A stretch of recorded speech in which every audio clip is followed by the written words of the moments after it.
Bueno, hoy nos toca desmitificar la física fundamental detrás de la radiología y, de paso, contar la apasionante historia de un accidente de laboratorio que cambió la medicina para siempre.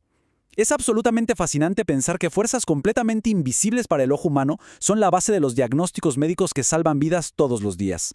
A lo largo de esta explicación, vamos a descubrir qué son exactamente los rayos X, cómo interactúan con el mundo físico y cómo pasaron de ser un completo misterio en un cuarto oscuro a una herramienta médica indispensable.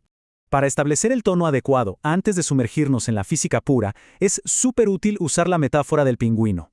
Imaginemos por un momento que el cerebro humano es como un enorme iceberg flotando en la Antártida, y cada pieza de información nueva es un pingüino que intenta subirse a él.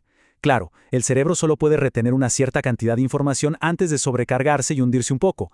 Cuando eso pasa, los conceptos más antiguos simplemente saltan del cerebro, tal como los pingüinos caen al agua cuando el iceberg está muy lleno.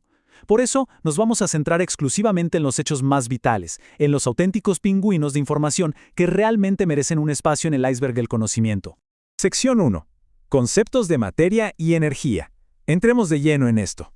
Para comprender cómo funciona la radiología, primero hay que entender de qué está hecho el universo, ¿verdad? En la física, absolutamente todo en nuestro entorno puede clasificarse como materia o energía. La materia es esa sustancia física de la que están compuestos dos objetos, y su característica principal es la masa.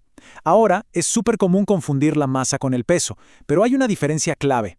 El peso cambia con la gravedad, mientras que la masa es constante. Por ejemplo, una persona con una masa de 91 kilogramos pesaría muchísimo menos en la Luna porque hay menos gravedad, pero su masa fundamental seguiría siendo exactamente de 91 kilogramos sin importar en qué parte del universo esté. Y por supuesto, toda esta materia está hecha de pequeños bloques de construcción llamados átomos.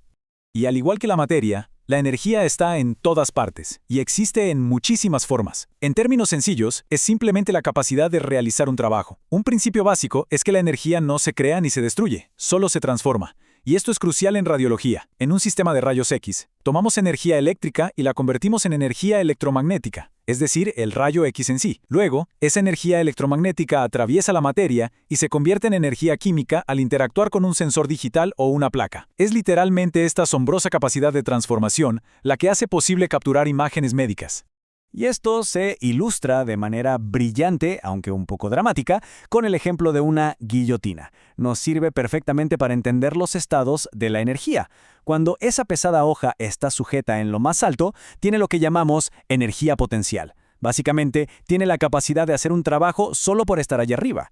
Si la cuerda se corta y la hoja cae libremente, toda esa energía potencial se libera de golpe y se transforma en energía cinética, que es la energía del movimiento. Cualquier sistema en movimiento, ya sea un auto a toda velocidad o esta hoja cayendo, puede realizar un trabajo gracias a esa energía cinética. Pasemos a la sección 2, comprendiendo la radiación ionizante.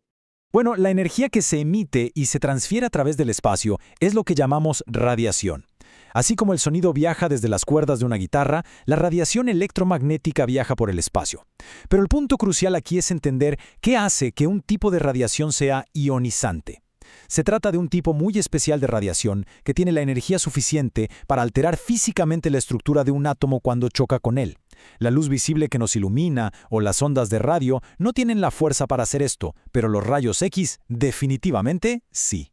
Si desglosamos este mecanismo físico paso a paso, resulta verdaderamente fascinante. En el paso 1, un rayo X, que es totalmente invisible, pasa súper cerca de un electrón que está orbitando el núcleo de un átomo. En el paso 2, esta radiación interfiere y le da al electrón un empujón de energía tan grande que literalmente lo saca disparado de su órbita. Y finalmente, en el paso 3, obtenemos lo que se conoce como un par iónico. El electrón que salió volando se convierte en un ion negativo y el átomo que se quedó atrás, al perder ese electrón, termina con una carga positiva. Esta interacción microscópica, que no podemos ver a simple vista, es la base absoluta de toda la radiología y la razón por la que existen los protocolos de seguridad. Llegamos a la sección 3, fuentes de exposición a la radiación. Porque claro, la radiación no solo vive dentro de los hospitales, está literalmente en todas partes. Al mirar estos datos, es increíble notar que la inmensa mayoría de nuestra exposición diaria no viene de la tecnología moderna, sino de la naturaleza misma. El gas radón, que es un gas natural que sale de la Tierra y se mete en los edificios, lidera la lista por mucho, con casi 198 milirem. En contraste, los rayos X médicos son una porción bastante más pequeña, de solo 39 milirem. El resto viene de los rayos cósmicos del espacio, de los materiales en el suelo, de elementos dentro de nuestro propio cuerpo y de algunas fuentes creados por el hombre. Si comparamos directamente estas dos grandes categorías, el contexto evolutivo cobra muchísimo sentido. La radiación natural de fondo nos da unos 295 milirem al año.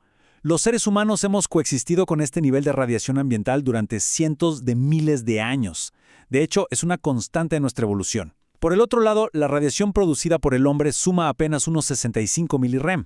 Pero ojo, de esta fracción artificial, los rayos X médicos son la fuente más grande. Esto nos recuerda la inmensa responsabilidad que tienen los profesionales de la salud para administrar estas dosis de manera prudente y siempre justificada. Y esto nos lleva a la sección 4, el descubrimiento accidental. Lo verdaderamente fascinante de esta historia viene a continuación. Todo este campo tan sofisticado de la radiología surgió por pura casualidad. No fue un plan maestro diseñado paso a paso para ver dentro del cuerpo humano, fue un accidente de laboratorio. Imaginemos la escena. Es 8 de noviembre de 1895. El físico Wilhelm Röntgen está en su laboratorio en Alemania experimentando con un tubo de Crookes, que es un dispositivo de cristal al vacío, investigando cómo se mueven los electrones. Para ver mejor, había oscurecido todo el cuarto y envuelto el tubo con un papel negro súper grueso para que no saliera nada de luz visible.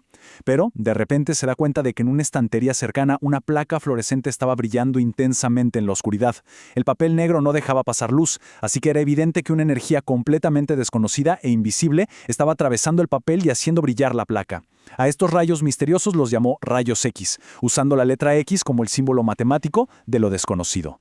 Röntgen se pasó semanas enteras investigando esta energía de forma casi frenética, poniendo pedazos de madera, aluminio y todo lo que encontraba entre el tubo y la placa.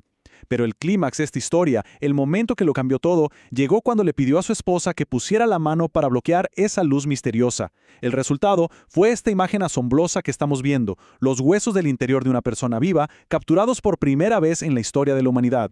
Un hallazgo tan revolucionario que no solo demostró de inmediato su valor para la medicina, sino que le dio a Röntgen el primer premio Nobel de Física de la historia en 1901. Vamos a la sección 5, evolución de la radiología. A partir de ese descubrimiento, el avance tecnológico se disparó como la pólvora, impulsado por la urgencia de usar esto en pacientes reales. Al principio los equipos eran tan débiles que una persona tenía que quedarse congelada como estatua durante 30 minutos o más para lograr una sola imagen, y muchas veces salía borrosa. Para 1898, Thomas Edison ya había inventado el primer fluoroscopio para ver imágenes en movimiento, aunque lo dejó al darse cuenta del peligro de las quemaduras por radiación. El verdadero salto hacia la radiología moderna se dio gracias a dos inventos clave. En 1907, el transformador de Snook permitió usar muchísimo más voltaje. Y luego, en 1913, William Coolidge introdujo su famoso tubo de rayos X. A diferencia de los equipos primitivos, este tubo permitía controlar la energía y la intensidad de los rayos con una precisión increíble. Juntos, estos inventos bajaron los tiempos de exposición a fracciones de segundo y convirtieron a la radiología en una herramienta clínica, segura, rápida y tremendamente útil. Al reflexionar sobre toda esta trayectoria, surge una pregunta poderosa. Estamos hablando de una radiación electromagnética que ha sido parte de la inmensa estructura de nuestro universo desde el amanecer del tiempo. Está en el fondo natural de nuestro planeta y hasta en las estrellas más lejanas. Sin embargo, hace apenas un poco más de un siglo, un accidente afortunado nos permitió descubrirla y usar su poder para mirar a través de la materia sólida. Si pensamos en el increíble salto que dimos desde esas primeras imágenes borrosas de 30 minutos de Röntgen hasta las tomografías ultrarrápidas y en 3 dimensiones que tenemos hoy, el potencial parece literalmente infinito. Queda preguntarnos qué nuevas y revolucionarias aplicaciones nos esperan en el futuro. Y sobre todo, cómo seguirán evolucionando estas fuerzas invisibles de la física para desvelar aún más misterios del cuerpo y continuar salvando vidas en las próximas generaciones.